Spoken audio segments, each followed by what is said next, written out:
Big shot ஆன்மீக நேயர்களுக்கு அன்பு வணக்கம். நம்ம இதற்கு முன்னாடி 2 பதிவுகள் ராவணனை பற்றி போட்டிருக்கோம். இது 3வது பதிவு. நேயர்கள் பார்க்காம இருந்தா அந்த 2 பதிவையும் பார்த்துட்டு இதையும் பாருங்க. வீரம் அப்படின்னு சொன்னாவே நமக்கு பல நினைவுகள் வரும். இந்த வீரத்தினுடைய அடையாளமாக தான் இலங்கை மாநகர் இருக்கு. இந்த இலங்கை மாநகர்ல பிறந்த ஒவ்வொருவருமே வீரத்தினுடைய விளை நிலங்களாக தான் இருக்காங்க. இதுல ராவணனுடைய வீரத்தை சொல்லி என்ன பண்றது? இதுல ராவணன், இந்த ராவணனுடைய வீரம் அப்படிங்கிறது அளவிடற்கரியது. இந்த ராவணனை பற்றி கம்பர் பதிவு செய்கிற போது, வெள்ளி மலையை அள்ளி எடுத்தவன், முக்கோடி வாழ்நாள் உடையவன், முயன்றுடை பெருந்தவம் பெற்றவன், வாரண பொருதமார்வன், வரையினை எடுத்த தோழன், நாரத முனிவர்க்கு ஏற்ப நயம்பட உரைத்த நாவலன் அப்படின்னு இவ்வளவு பதிவுகளை செய்றார். இந்த வெள்ளி மலையை அள்ளி உண்டவன், அது என்ன வெள்ளி மலையை அள்ளி எடுத்தவன்? இதற்கு புராணத்தின்படி என்ன சொல்லப்படுதுன்னா, ஒரு முறை ராவணன் கைலாய மலையை பெயர்க்க வேண்டும் சொல்லி ஆசை கொண்டார். அதன்படியே கைலாயத்திற்கு போய் அந்த கைலாய மலையை பெயர்த்து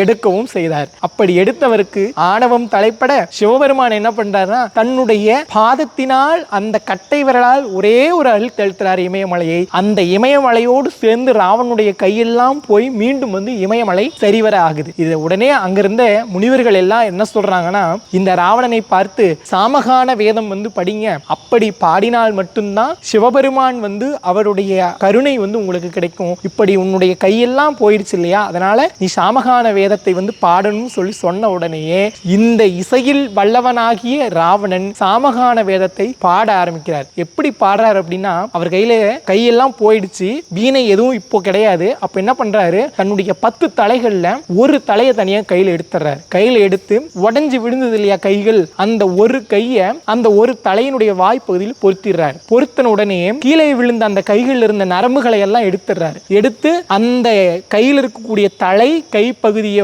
ஒரு யாழாவே மாத்தி இந்த நரம்புகளை நரம்புகளா மாத்திறாரு. மாற்றி தன்னுடைய மீதி இருக்கக்கூடிய 9 தலைகள்ல ஒரு தலை பாடுது, ஒரு தலை இந்த நரம்புகளை இசைக்க செய்து சாமகான வேதத்தை அற்புதமா பாடுறாரு. பார்த்த உடனே சிவபெருமானுடைய காட்சி அவருக்கு கிடைக்குது. அதனால வெள்ளிமலையே அள்ளி எடுத்தவன் சொல்லி கம்பர் பதிவு செய்கிறார். முக்கோடி வாழ்நாள் உடையவன், 3 கோடி ஆண்டுகளாக இறப்பே இல்லாம தொடர்ந்து வாழ்ந்து கொண்டே வருகிறாராம். அதனாலதான் 3 கோடி வாழ்நாளை கொண்டவன்றனாலதான் முக்கோடி வாழ்நாள் உடையவன், முயன்று உடை பெருந்தவம் பெற்றவன். அதாவது தன்னுடைய முயற்சியினாலேயே சிறிதளவும் தயக்கம் இல்லாம தொடர்ந்து பல ஆண்டுகளாக முயன்று பெரும் தவம் பெற்றவன். வாரென பொருதமார்வன், தன்னுடைய 2 மார்புகள் எப்படி இருக்குதுன்னா மலை போல இருக்குதான். வரையினை எடுத்த தோழன், வரையும் மலைதான். இந்த வரை எப்படின்னா 2 தோள்களும், இந்த பக்கம் ஒரு மலை இந்த பக்கம் ஒரு மலை, அப்படி 2 தோள்களும் இருக்குதான். அப்படிப்பட்ட பராக்கிரம் பொருந்தியவன் தான் இந்த ராவணன் அப்படின்னு சொல்லி கம்பர் பதிவு செஞ்சிருக்காரு. அதான் நாம இன்னைக்கு பார்த்தோம். மீண்டும் ஒரு அடுத்த நிகழ்ச்சியில் ராவணனை பற்றி சந்திக்கும் வரை எங்களோடு இணைந்திருங்கள். நன்றி, வணக்கம்.